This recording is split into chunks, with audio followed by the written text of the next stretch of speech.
Amados irmãos, hoje me deram a incumbência de ministrar na palavra do Senhor e eu tinha preparado um sermão, eu acho que no início da semana, já estava lá preparando um sermão e eu achei interessante que, pensa, de sexta para sábado, um camarada como eu perdeu o sono 1h30 da manhã. Eu fui dormir 1 e acordei 1h30. E estava sonhando numa luta enorme e tentando voltar a dormir, voltava para esse texto que a Evelyn leu, sobre a mulher do fluxo de sangue. E a meditação sobre esse texto vinha à minha mente, vinha ao meu coração, e eu então entendi que era para anotar, ia anotando aquilo que Deus ia colocando no meu coração, e eu fui fazendo as anotações até as 3h30 da manhã. E Deus colocou no meu coração e eu quero compartilhar com os irmãos. O texto que eu tinha está lá, e este daqui é o que Deus foi colocando. Eu quero compartilhar. Quem sabe nesta noite é por causa de você que a gente perde o sono. A gente cultua a Deus, serve a Deus, mas a gente não tem a dimensão das coisas. Nós não temos. Ninguém é onisciente. Alguém está cantando aqui e a palavra fala com a gente, o testemunho fala com a gente. Alguém vai dar um testemunho aqui e está falando da vida da gente. E de repente, a gente está num ambiente como este, Deus já preparou tudo que eu e você precisávamos ouvir e ainda vamos ouvir.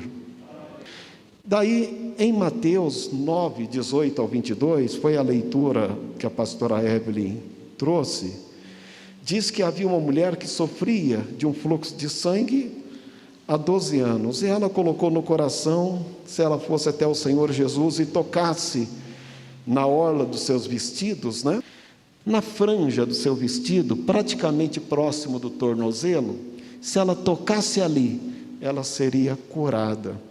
E a história vocês conhecem. Ela sofria deste mal, ela colocou isso no coração, e ela tocou na orla dos vestidos do Senhor e foi curada da sua enfermidade de 12 anos. Esta é uma história muito lida, muito pregada nos púlpitos das igrejas. Quantas vezes nós já ouvimos este sermão pregado aqui? No ensino, no hino cantado. É um dos textos mais lidos e pregados e cantado nas igrejas. Mas a palavra de Deus, ela se renova a cada manhã e traz uma aplicação para nós, contextualizando com as nossas histórias, com os nossos desafios atuais. Por isso que a palavra de Deus se renova. A palavra de Deus é uma só, mas a contextualização é a onda do Espírito Santo trazendo algo para que a gente se perceba no texto. E a história desta mulher, gente, é uma história angustiante. É angustiante. 12 anos sofrendo desta enfermidade, um fluxo contínuo. E diz o texto que ela gastou tudo com os médicos e nada. Gastar tudo com os médicos e nada. Mostra que ela era uma mulher de posse. Não era o João Vieira que tinha 100 conto e gastou tudo que tinha. Ela tinha dinheiro. O texto é explícito. E ela tendo gastado tudo.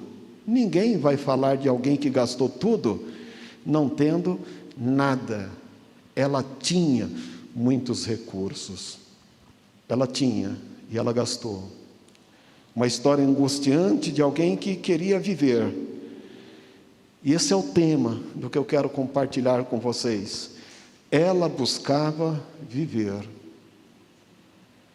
Ela gastou tudo, porque ela buscava viver. Durante os 12 anos dela, ela buscava viver. Ela queria viver. Ela tinha recursos.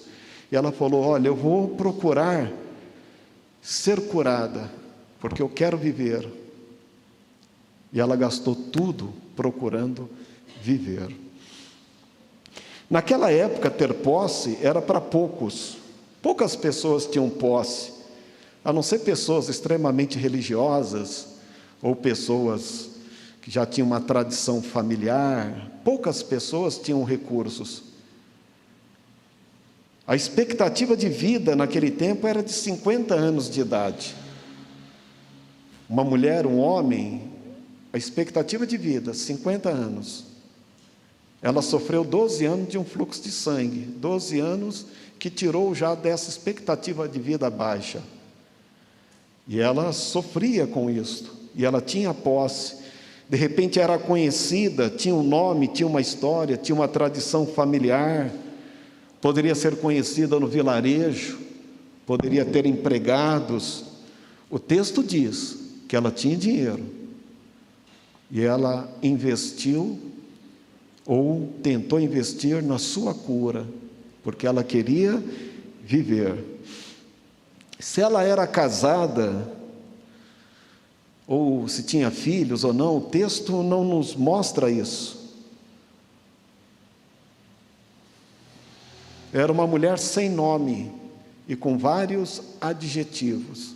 Poderia, quem sabe, ser casada, ser mãe, ter filhos, ou se solteira morando com os pais, ou quem sabe um comércio. A gente não sabe muito sobre esta mulher. O que a gente sabe é que ela sofria de um mal há 12 anos e ela queria ser curada disto. Então, a gente depois de 12 anos, a gente cansa, gente. Depois de 12 anos sofrendo, eu acho que a pessoa já quer uma eutanásia. Perde o gosto da vida. O mundo se torna cinza. A pessoa é um candidato potencial para ter depressão, por exemplo. Porque 12 anos é tirar da pessoa, sabe, o melhor da vida, de conviver socialmente, de, sabe, gozar a vida, porque ela tinha recursos para isso. Mas a adversidade foi tirando tudo dela. Tirou o convívio social, a tirou do trabalho, quem sabe, a tirou da questão religiosa, porque se antes ela podia ir numa sinagoga, agora estava proibida de ir. Ela era considerada uma mulher imunda, não podia participar de uma sinagoga, que seria uma igreja da época. A adversidade tirou ela do convívio parental, dos seus parentes, quem sabe marital, do seu marido, e como mãe até mesmo dos seus filhos. A pessoa tinha que ser isolada. Ela era considerada imunda, mas ela queria viver. Às vezes tem gente que não quer viver tendo tudo. Acha que a vida está difícil. A adversidade daquele fluxo foi desestruturando a vida daquela mulher.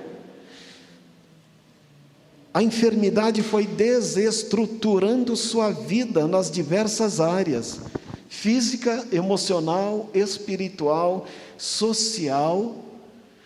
Todos os seus sonhos e projetos passaram a ter uma única ótica: a enfermidade. Aquele fluxo era contínuo, era o tema agora da sua existência. É como se fosse nos dias de hoje. Tem um tema maior do que a Covid, gente? Tudo é Covid, tudo é Covid, tudo é Covid, tudo é Covid. É o tema central desses últimos 2 anos. Aquela mulher tinha um tema central na sua vida, que era o mal que ela carregava durante 12 anos. 12 anos. Tudo estava, sabe, centrado na sua dor, na sua desesperança, quem sabe, na sua angústia. Mas lá no fundo, ela queria viver. E isso chama a nossa atenção. Aquela mulher que passou a conviver diariamente com a sua adversidade, no fundo, queria viver. E o problema dela veio e se instalou. Gente, a coisa pior que tem é quando o problema vem e se instala. Olha, foi diagnosticada uma doença e se instala para a vida inteira. Não tem dor maior. Não tem fardo. Olha, eu vou te dizer, é difícil. Só quem teve um diagnóstico difícil sabe o que isto representa para ele dali para frente. Eu mesmo, quando fui diagnosticado com melanoma 20 anos atrás, e eu ouvi de diversas pessoas dizendo, isso volta, isto volta, o câncer volta. Daí você fala, então vou ficar com a mão no peito e vou morrer. E o médico fala, eu preciso ver você todo ano depois, que viu a cada 3 meses. Quem foi diagnosticado vê a cada 3 meses, depois a cada 6 meses, depois uma vez por ano. Na verdade, ele nunca vai ser liberado dos médicos.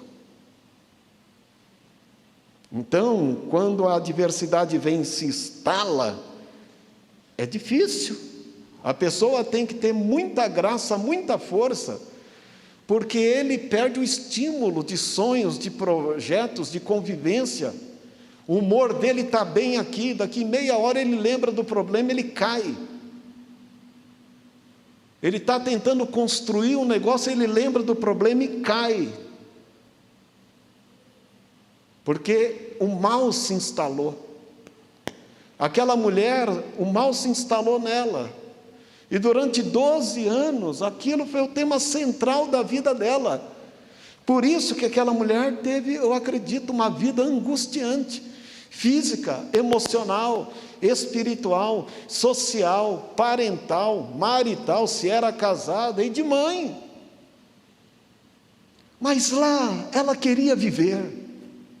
Ela tinha vontade de viver. E eu pergunto se você tem vontade de viver. Pode ser que alguém tenha atingido por uma situação e essa situação se instalou. Pode ser sentimental, emocional, pode ser uma decepção, pode ser uma traição, pode ser uma falência, pode ser N temas. Porque o mal, quando vem, ele quer se instalar, ele quer ficar. Olha o vírus aí, não morre, ele muta, mas não sai. É gama, beta, alfa, ômicron, sei lá o raio que pode vir depois, que o mal quer ficar. O mal quer se hospedar e depois falar que ele tem direito. Uso capião, ele é dono agora. E aquele mal se instalou ali. E depois de 12 anos, o mal disse, olha, é meu, já estou aqui há tanto tempo, a escritura agora é minha. Eu sou dono desse negócio. E há 12 anos ela poderia falar, é mesmo, para que eu vou brigar mais, lutar mais? Se há 12 anos, e lá atrás eu já tinha gastado tudo. Mas esta mulher queria viver, gente. É isto que chama a atenção da gente. É alguém que fala, eu quero viver. Eu quero viver.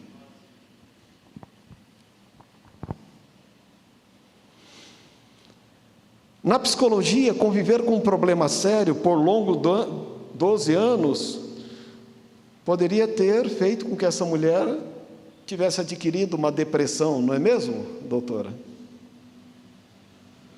12 anos. Tira a pessoa do convívio.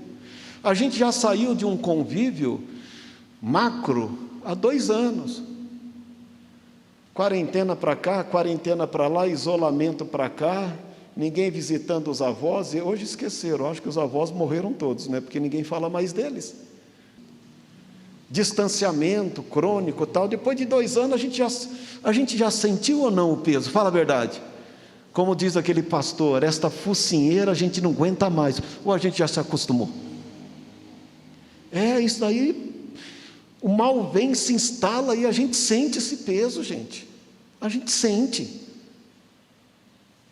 Em qualquer área. Então, aquela mulher com 12 anos já poderia ser uma mulher totalmente depressiva. Mas no fundo, ela queria retomada. Ela queria a sua vida de volta. Que bacana isso, quando a gente quer a nossa vida de volta. Eu quero minha vida de volta. Eu quero minha alegria de volta. Eu quero ser o crente que eu era. Eu quero. Ah, mas aconteceu tantas coisas nesse tempo todo, e daí? Você pode viver de novo e trazer de novo o que importa para a sua vida. Porque a vida importava para aquela mulher. Para muitas pessoas não. Para os médicos da época, olha, já deu, minha senhora. Para muitas pessoas, qual que é mesmo o nome daquela mulher lá, do fluxo de sangue? Nem o texto traz o nome dela. Depois de 12 anos, a pessoa perde a sua identidade.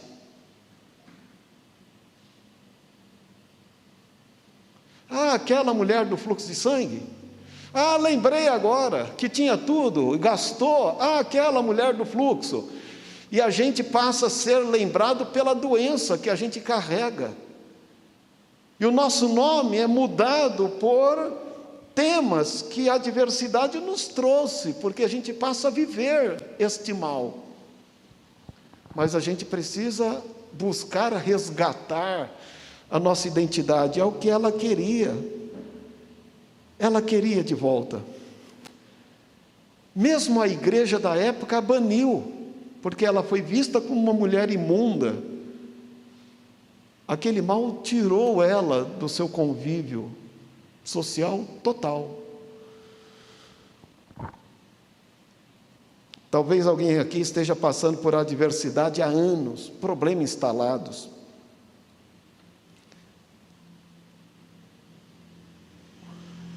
Mas vem uma pergunta para nós nesta noite: você quer viver? Você quer resgatar? Você quer trazer de volta? Porque o que Deus está olhando para nós não é as nossas mazelas. Ele está olhando para nós o que a gente de fato quer da vida. E Jesus diz: eu vim para que tenham vida e vida com abundância. Eu sou a água da vida. Eu sou o pão vivo. Jesus fala de vida, vida, vida. Por mais que eu leve todos os meus dilemas ou problemas instalados anos a anos, Jesus está dizendo: você quer viver? Eu tenho vida para te dar.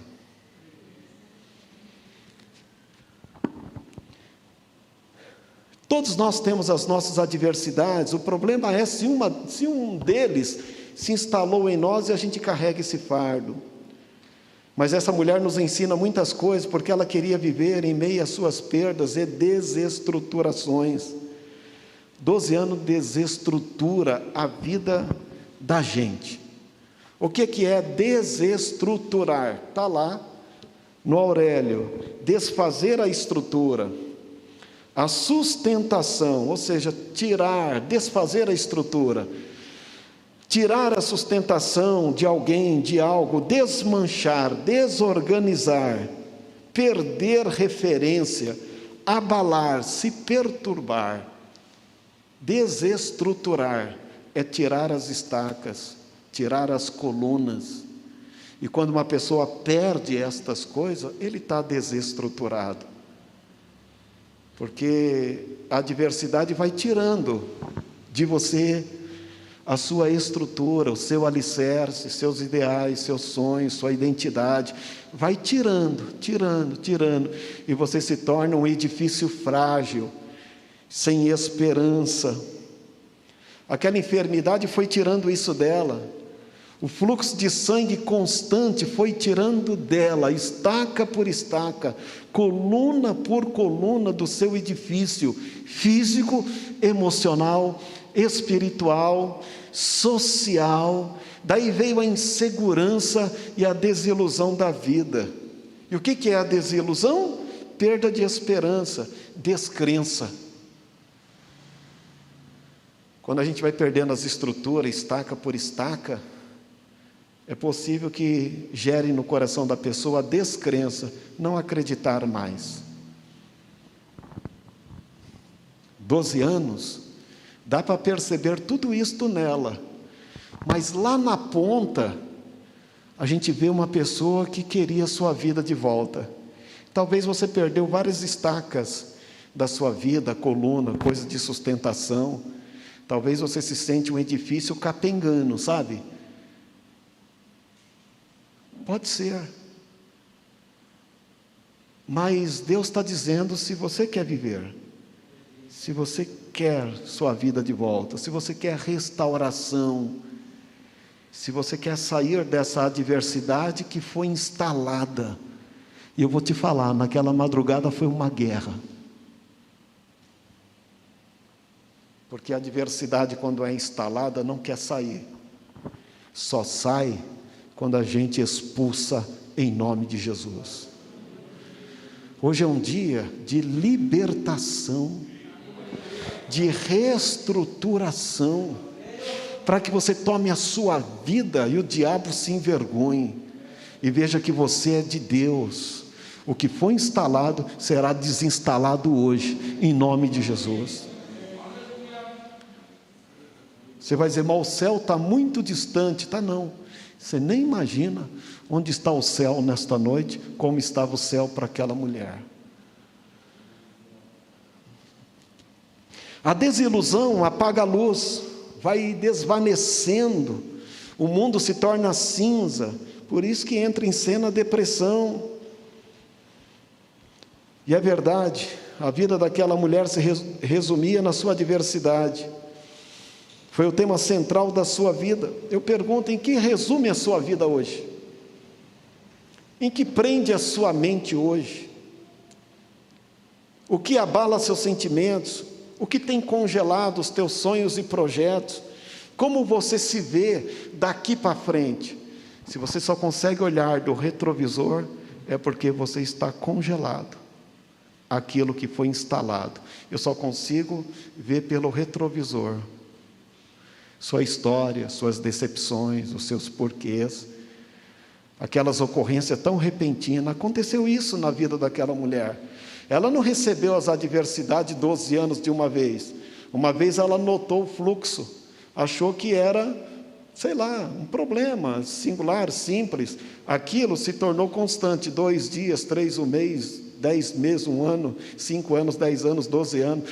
É assim. As coisas às vezes acontecem e a gente fala, vai passar não, fica lá instalado. E vai roubando as estacas, as colunas, vem a desestruturação, vem a descrença, e a gente enxerga a vida como uma tremenda ilusão.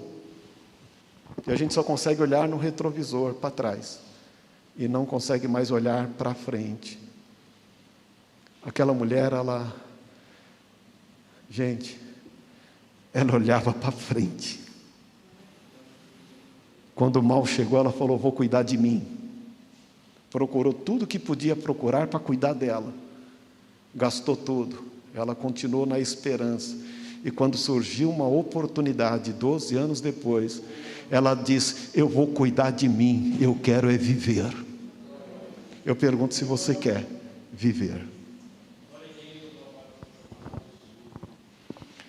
Aquela mulher queria viver. Ela não queria ficar congelada, ela queria viver. Eu acho que é isto que a gente precisa nesse tempo, querer viver. E voltando ao texto, diz então que ela gastou tudo com os médicos e nada. O que restou? Nada.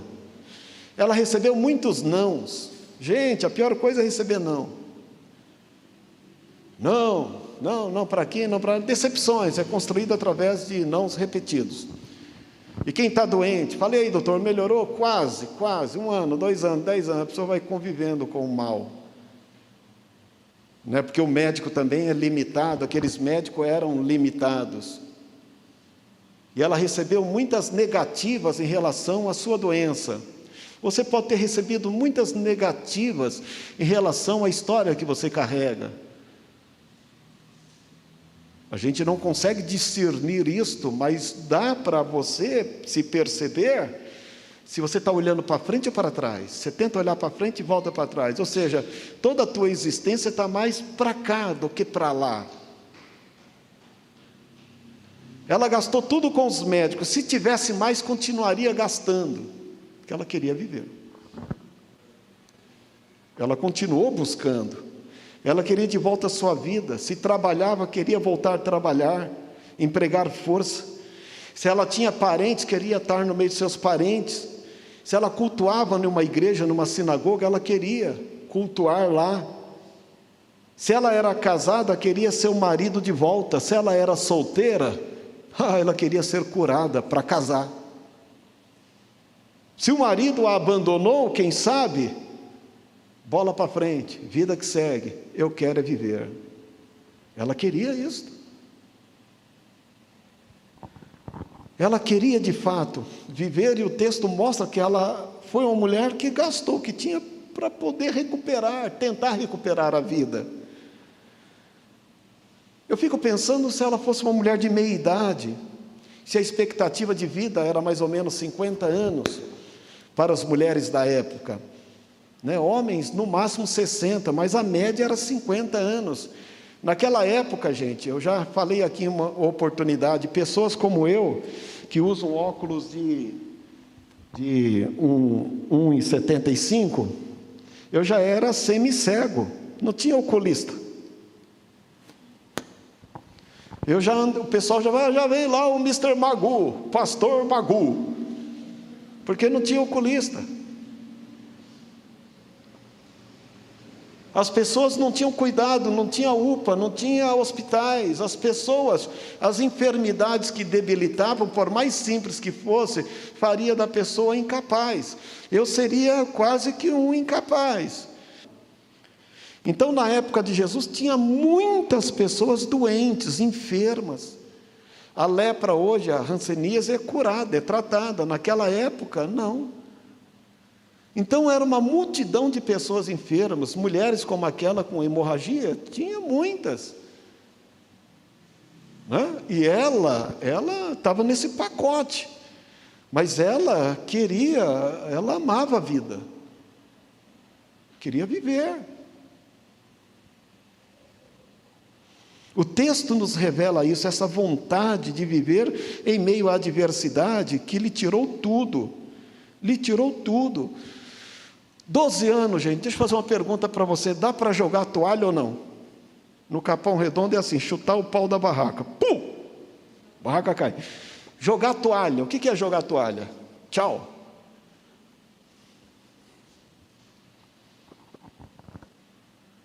Ela tinha tudo para isso.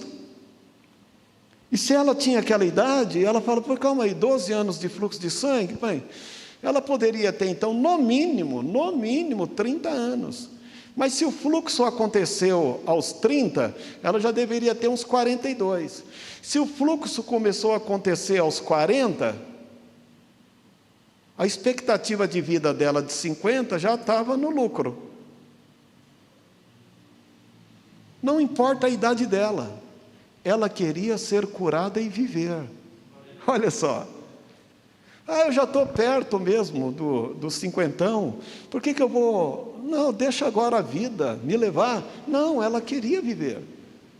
Queria aproveitar os seus dias como uma pessoa de resgate, de restituição, trazendo de volta o que ela amava. Ela amava a vida.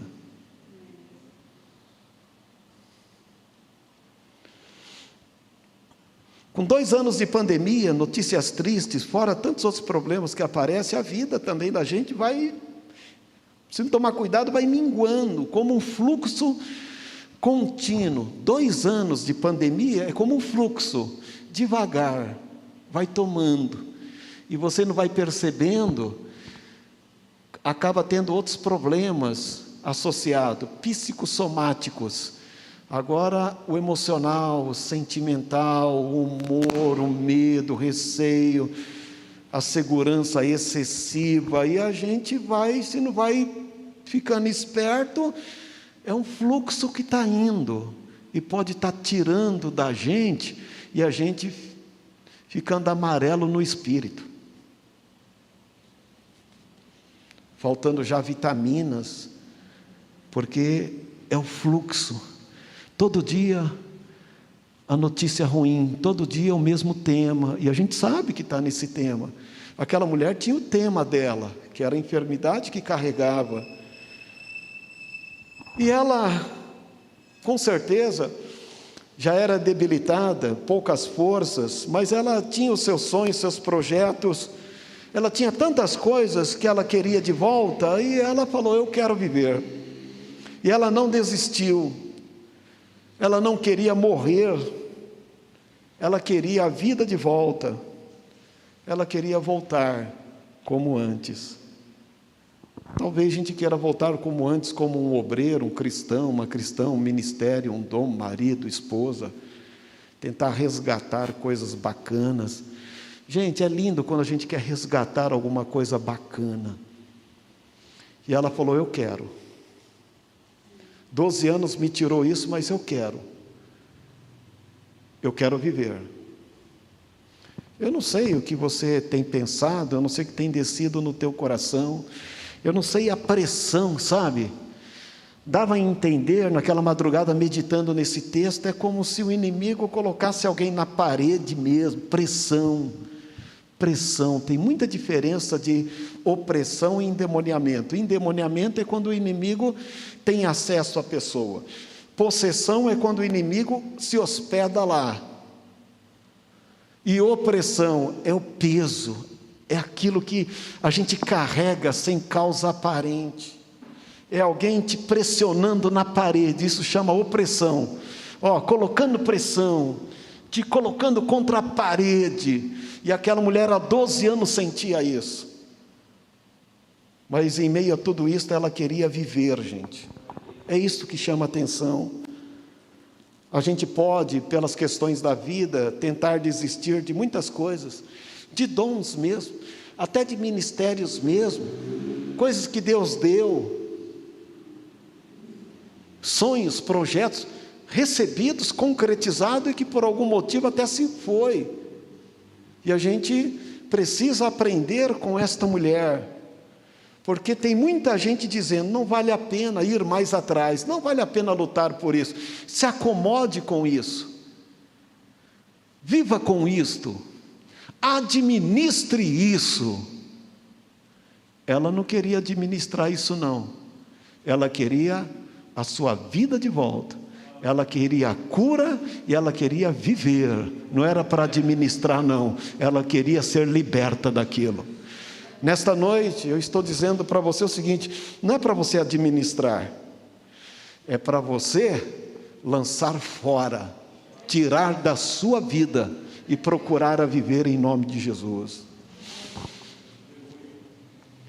Quando já não há mais satisfação, prazer, ou sonhos, ou projeto, é porque tudo se foi, o fluxo foi esvaziando e foi tirando tudo. Aquela mulher perdeu o nome, tinha tantos adjetivos, tantas perdas, falência, mas queria viver. É isto que, estou sendo até taxativo em dizer, ela queria viver. O texto já nos mostra que tinha gastado tudo, tentando resolver o problema, porque ela queria viver. Não tendo mais nada, continuou indo atrás, porque queria viver. Ela não teve muitos incentivos, gente.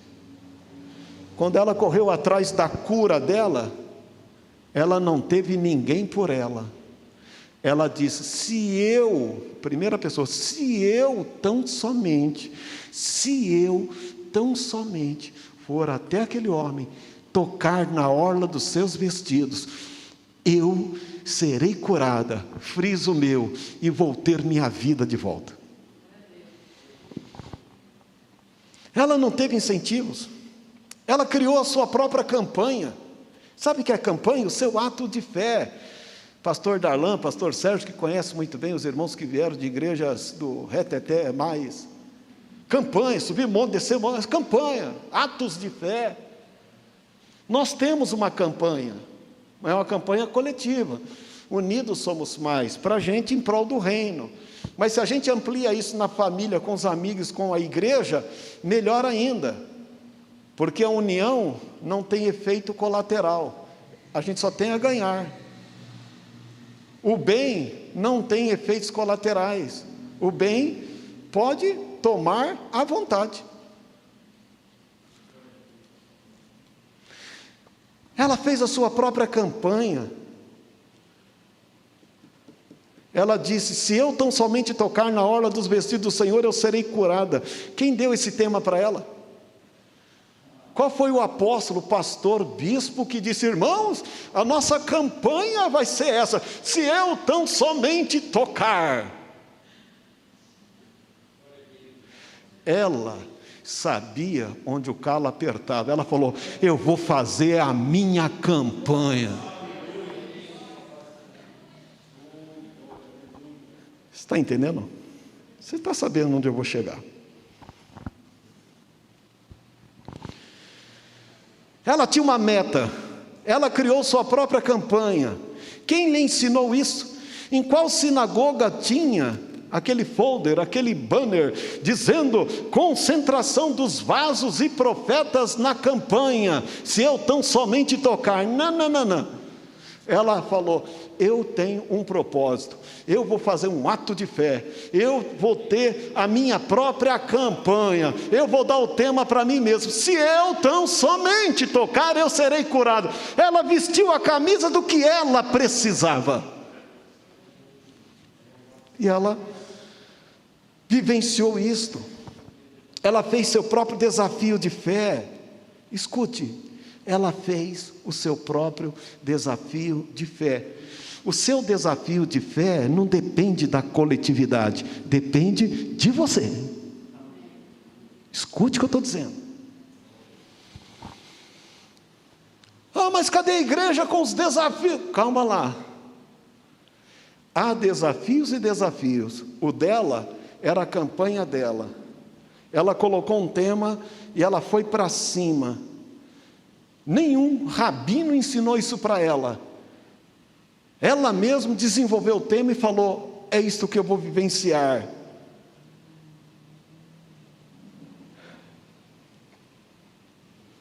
E a gente precisa fazer o nosso próprio desafio, a nossa própria campanha de fé. Ela tinha necessidade muito dela, exclusiva. E a campanha dela, ela nem podia falar para muitos. Porque se ela falasse que ela ia fazer uma campanha, ela seria banida. Ela era uma mulher considerada imunda. A campanha dela não deu nem para dividir com 2, nem com 3.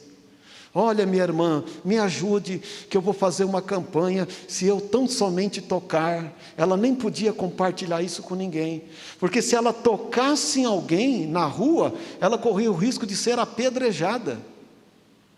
Então a campanha foi dela, para ela.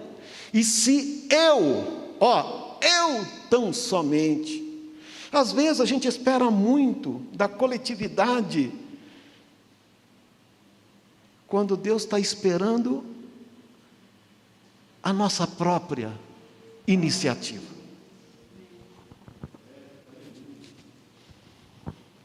Ela tinha uma necessidade, e ela foi para cima.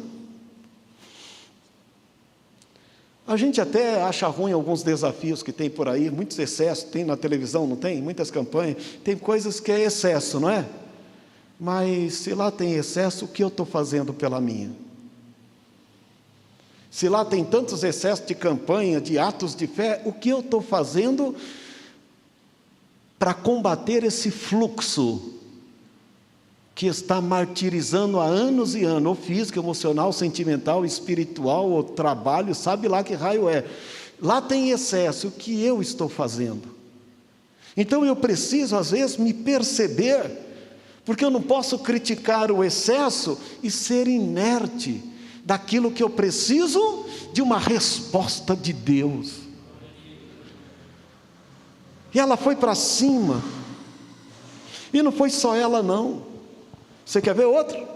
O cego de Jericó fez sua própria campanha. Jesus, filho de Davi, tem misericórdia de mim. E ele falou: eu não enxergo onde está Jesus, deixa eu gritar. Já era cego mesmo, como é que eu vou achar o homem? Deixa eu gritar. E as pessoas, cala a boca, está perturbando o mestre. Ei, cala a boca aí, seu cego. Calma lá, eu estou na minha campanha, eu preciso ver. Ele fez a campanha dele para enxergar. Jairo fez a dele. Jairo falou: opa, eu tenho minha filha enferma em casa. Quer saber de uma coisa? Eu vou lá onde está esse Jesus. Olha, por favor, a minha filha está em casa, vai lá. Vamos lá, Jesus, vamos comigo, vem comigo, vem comigo. Isso aqui é campanha. Cada um sabe da resposta que precisa de Deus. Um precisa ver, o outro precisa cura em casa, e o outro precisa que o fluxo seja estancado. Qual é a sua campanha?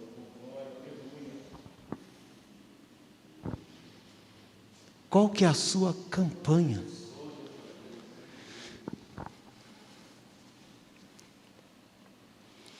Ela tinha uma meta. O cego de Jericó também. Até a mulher cananeia. Dá uma lida lá sobre a mulher cananeia, com a filha dela endemoniada. A mulher era de uma terra de idolatria, também chamou Jesus como filho de Davi. Diz a palavra de Deus que Jesus se escondeu naquela terra porque o povo não cria mais em milagres, não cria em milagre lá.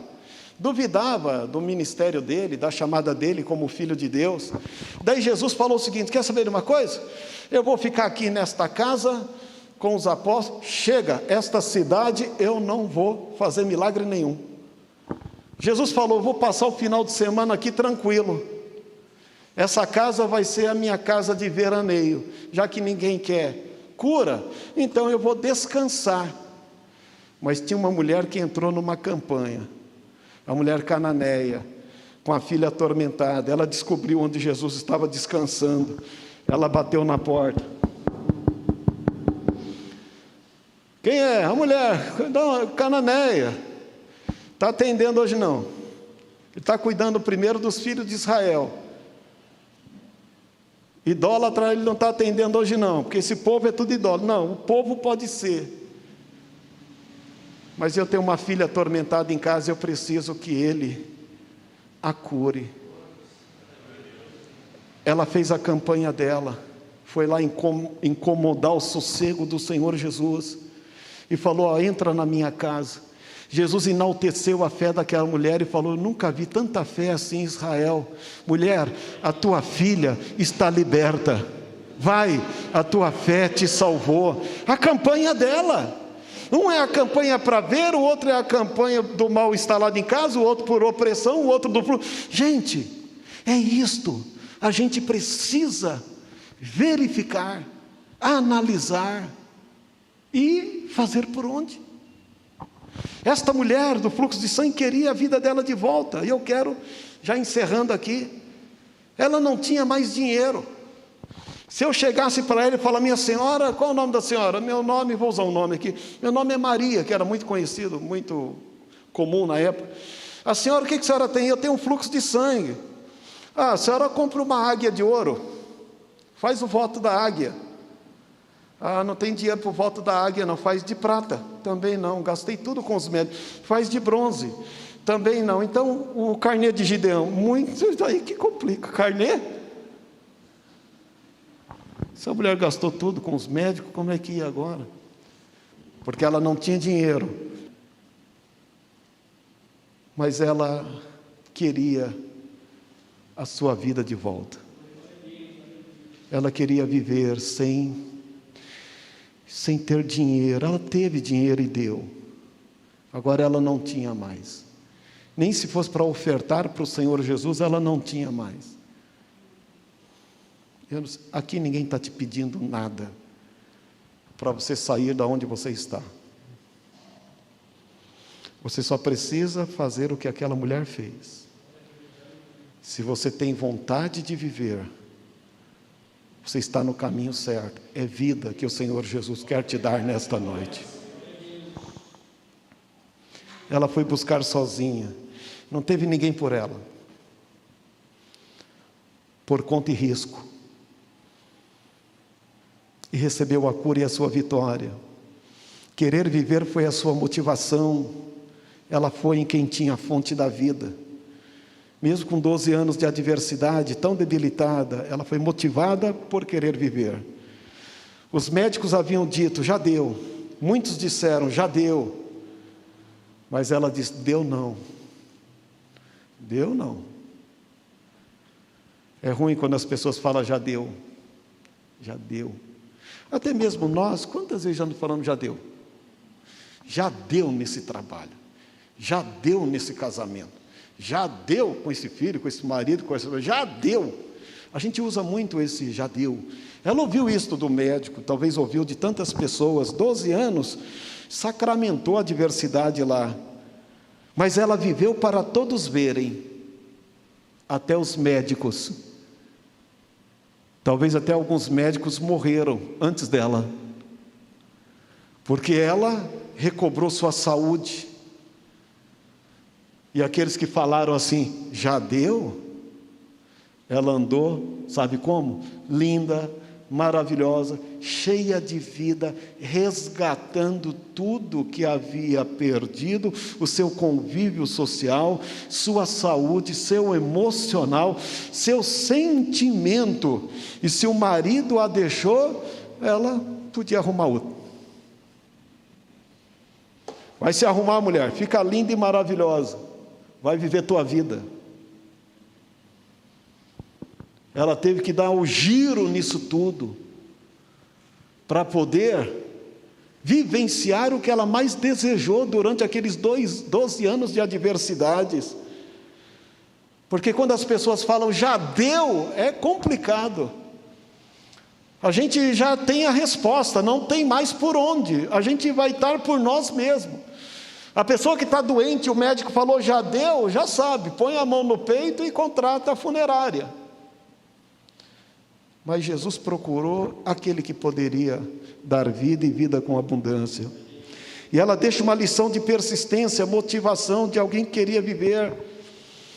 Você pode ir atrás da mesma, convicção dela, que é vida, querer viver, ter vontade de viver, ou a gente ficar sentado: já deu, gastei tudo com os médicos, já foi, e agora? E agora você sabe.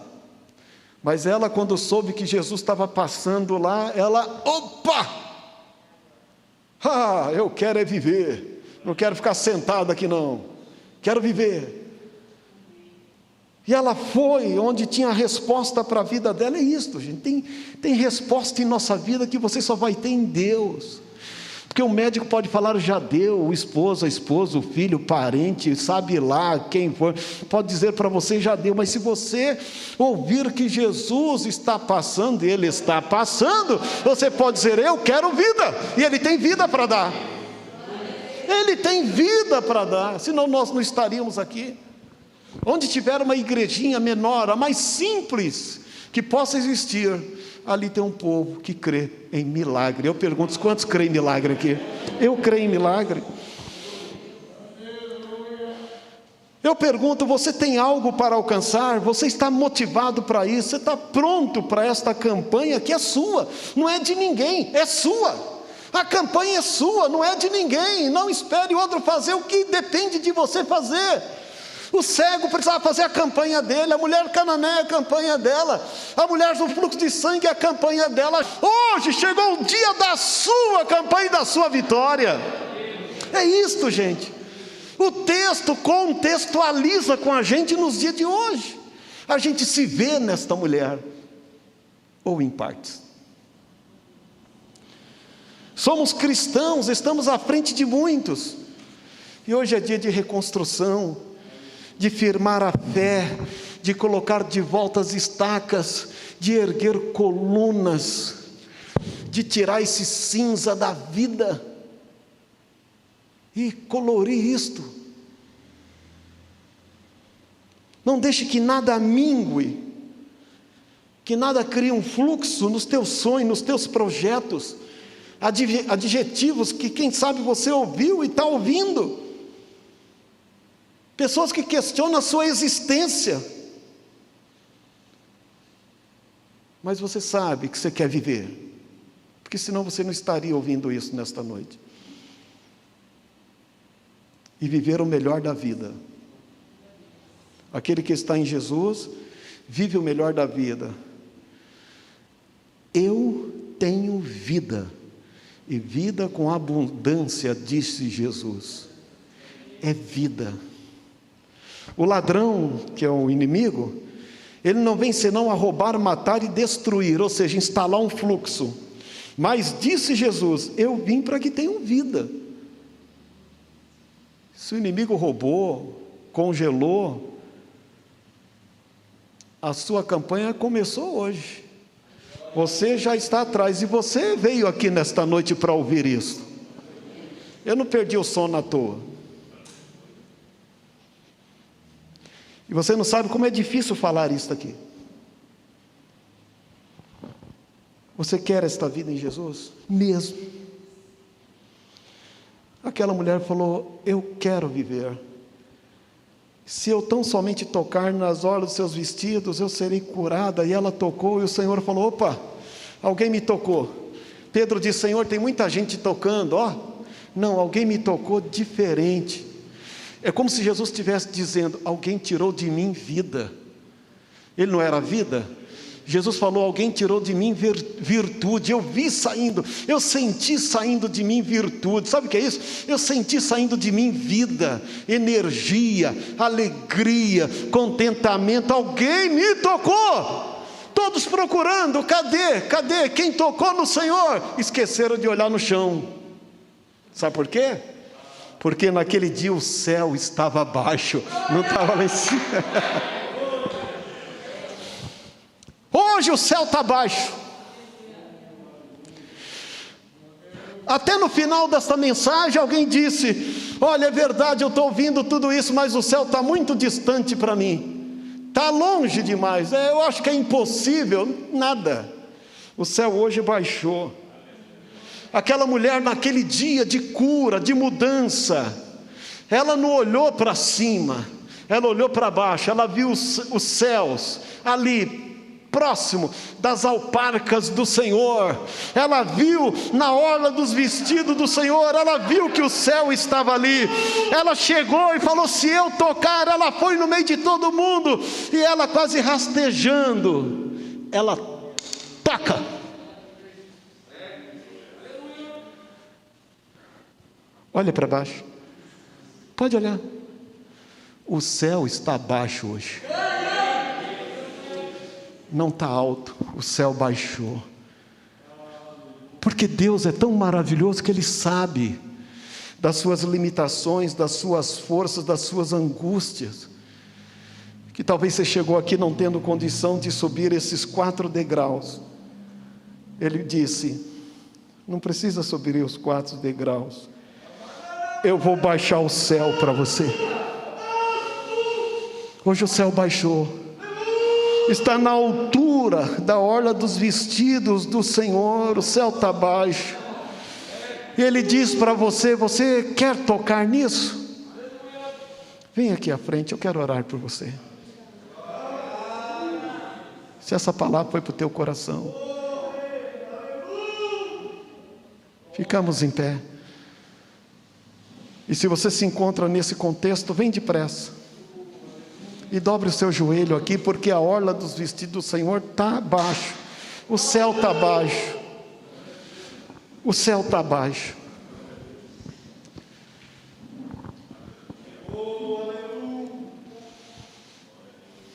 Às vezes a gente olha o céu tão longe e a gente fala, meu Deus, eu não consigo. E Deus sabe, e Ele conhece.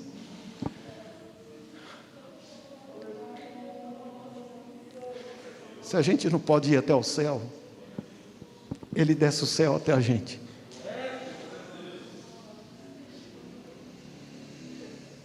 Tocar o céu, se inclinar com humildade. Se inclinar com humildade é reconhecer o quanto que a gente precisa disso. E nós precisamos, gente. Aquilo que está minguando, desfalecendo, o fluxo que está acontecendo. Hoje o Senhor está estancando isso. Hoje o Senhor está dizendo para você: filha, filho, olha para frente. Dá um salto, olha para frente. Olhe por você mesmo. Olhe por você mesmo. Faça a sua própria campanha. Chacarabaxuga. Oh, meus irmãos, o céu baixou aqui nesse lugar.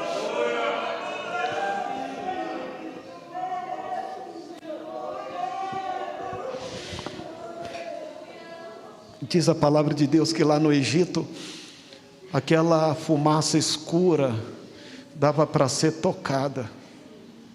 Quando Deus trouxe a escuridão no Egito, a escuridão era tão densa que podia ser tocada. Se aquela escuridão, gente, podia ser tocada, será que nós não podemos tocar as coisas que são do céu?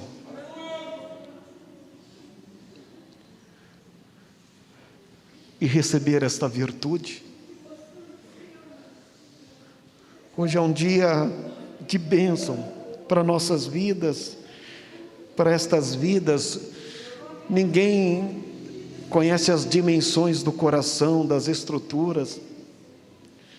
Muitos corações, sentimentos ou questão física, as estacas foram sendo retiradas, colunas caindo. Mas hoje o Espírito Santo de Deus está colocando as estacas, as colunas, fortalecendo a sua estrutura física, emocional, espiritual. E você vai olhar para frente. Você vai olhar para frente, você vai se levantar daí uma outra pessoa, como aquela mulher se levantou. Você vai olhar para frente e vai dizer: eu sou outra pessoa. Eu sou uma outra pessoa. Porque hoje eu toquei o céu desceu, e o Senhor está dizendo: de mim saiu virtude. Aleluia. Pastores, por favor, vem aqui, não precisa nem tocar neles, mas com a mão estendida sobre eles, vamos orar junto neste momento. Senhor, meu Deus e Pai, nós estamos na Tua presença, Senhor. A Tua palavra é quem nos sustenta, que nos fortalece. Tua palavra é pão que alimenta, é água que mata a sede do sedento. O Teu Filho disse para a mulher samaritana que aquele que beber desta água nunca mais terá sede. Teu Filho disse que o fardo dele é leve, não é pesado, que o jugo dele não é duro, é suave. Ele disse que nós podíamos aprender dele. Oh Pai, na sua humildade, na sua mansidão. Oh meu Deus, eu não oro, Senhor, agora fitando meus olhos para o céu, eu olho, Senhor, para baixo, porque hoje o seu trono está aqui embaixo. Oh Senhor, o seu trono está posto entre nós.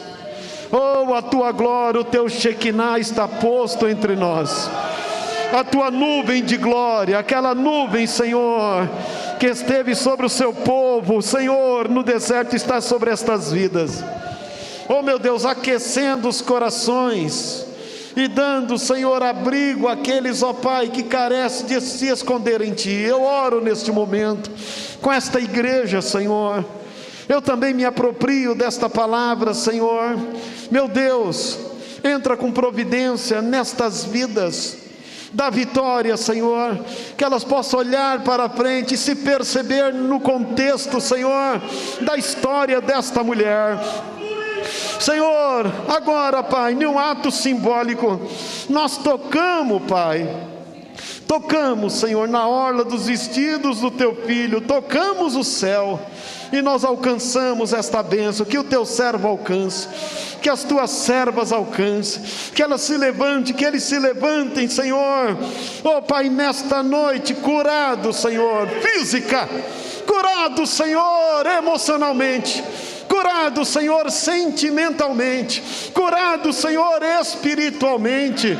Senhor, entra na história de cada um deles, Senhor, que as suas histórias não a machuquem mais, Senhor, que sejam vagas lembranças, que haja vida e vida com abundância.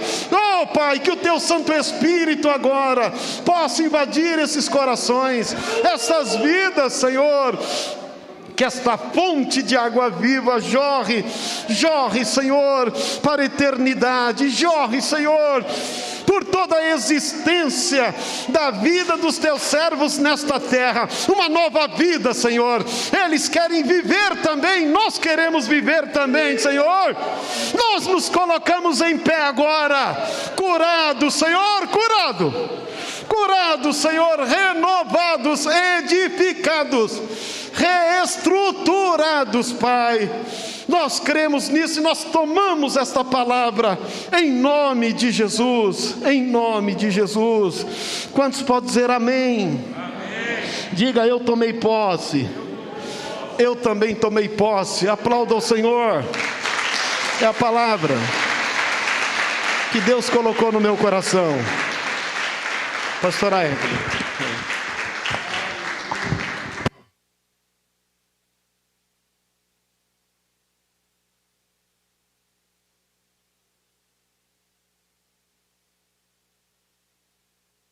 Aleluia. Nós te agradecemos, ó Senhor, por este momento. Nós te agradecemos pela Tua palavra. Nós te agradecemos porque a virtude do Teu Espírito está neste lugar, porque de Ti continua saindo virtude, Senhor, poder que cura, que estanca a enfermidade, a ferida, que cicatriza, Senhor. Nós cremos, Pai, que nós saímos daqui verdadeiramente transformados, renovados, edificados em Ti. Nós Te glorificamos, Senhor, porque o Senhor não mudou. Neste momento nós pedimos a Tua bênção sobre esta semana, que seja uma semana, Senhor, de vitória, de livramentos. Uma semana, Senhor, onde os Teus servos possam contemplar o Teu agir. É o que nós pedimos, Senhor, e cremos neste testemunhar. Em nome de Jesus. Amém. Mão direita aos céus. Que o amor de Deus, que a graça do nosso Senhor e Salvador Jesus Cristo e a consolação do Espírito Santo seja sobre a vida de cada um de nós. E como nós dizemos, amém. Se Deus é por nós, o Senhor abençoe os irmãos, amém?